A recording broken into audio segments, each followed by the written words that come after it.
კოალიცია ცვლილებისთვის ერთ-ერთ ლიდერს ნიკა მელიას პროკურატურამ ბრალდება წარუდგინა. საქმე ეხება ქართული ოცნების პარლამენტში საგამოძიებო კომისიაზე გამოუცხადებლობას. მელია წულუკიანის ეგრეთ წოდებულ კომისიაზე 11 აპრილს იყო დაბარებული. ახლა ოპოზიციონერ ლიდერს ჯარიმა 1 წლამდე ვადით თავისუფლების აღკვეთა ან 3 წლამდე ვადით თანამდებობის დაკავების ან საქმიანობის უფლების ჩამორთმევა ემუქრება. თუმცა მანამდე სასამართლომ აღკვეთის ღონისძიების შეფარდებაზე უნდა იმსჯელოს. უცნობია რას მოითხოვს პროკურატურა გირაუს თუ წინასწარ პატიმრობას. მელიას ადვოკატის გიორგი კონდახაშვილის თქმით, საქმეზე პროკურატურამ ოპოზიციონერის მიმართ აქამდე წარმოებული ყველა სისხლის სამართლის საქმის მასალა გამოითხოვა და გააერთიანა. რეპრესიების გაზრდას ხომ აქვს კონკრეტული ლიმიტი.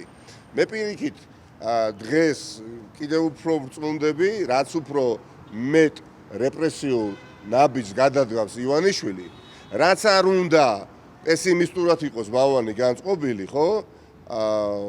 ივანიშვილის ხელისუფლების შესვლასთან დაკავშირებით, ეს რეჟიმი შეიცვლება.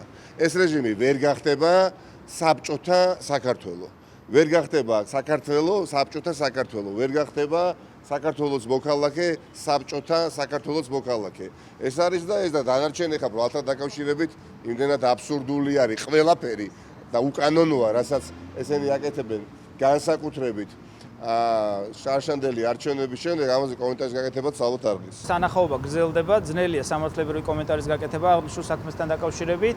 ბრალდება წარედგინათ, მოგეხსენებათ, აღნიშნულ ბრალდებას არ გააჩნია სამართლებრივი საფუძველი, ჯერ ერთი რომ პარლამენტი არის არალეგიტიმური და მეორეც ერთი რომ კომისია არის აბსოლუტურად ანტიკონსტიტუციური. მოგეხსენებათ, კონსტიტუციაში არის განმარტება, რომ მინიმუმ ნახევარი კომისია უნდა იყოს შემდგარი ოპოზიციონერი დეპუტატებისგან, რაც ესეც არის დაცული და შესაბამისად დღეს პროკურატურა ასრულებს ფაქტობრივად არაკონსტიტუციური ორგანოს მითითებებს. ეს არის ჩვეულებრივი უკანონო სისხლის სამართლებრივი დევნა, თუმცა მოვა დრო, დადგება დრო ამ ქვეყანაში, როდესაც ესეთი უკანონო სისხლის სამართლებრივი დევნებთან დაკავშირებით ყველაფერს გაიცემა პასუხი. ჩვენ რა თქმა უნდა უარყავით ბრალდება და ველოდებით სასამართლოში აღკვეთის ღონისძიების სხდომის ჩანიშვნას. ვერ გეტყვით რა განზრახვა აქვს პროკურატურას.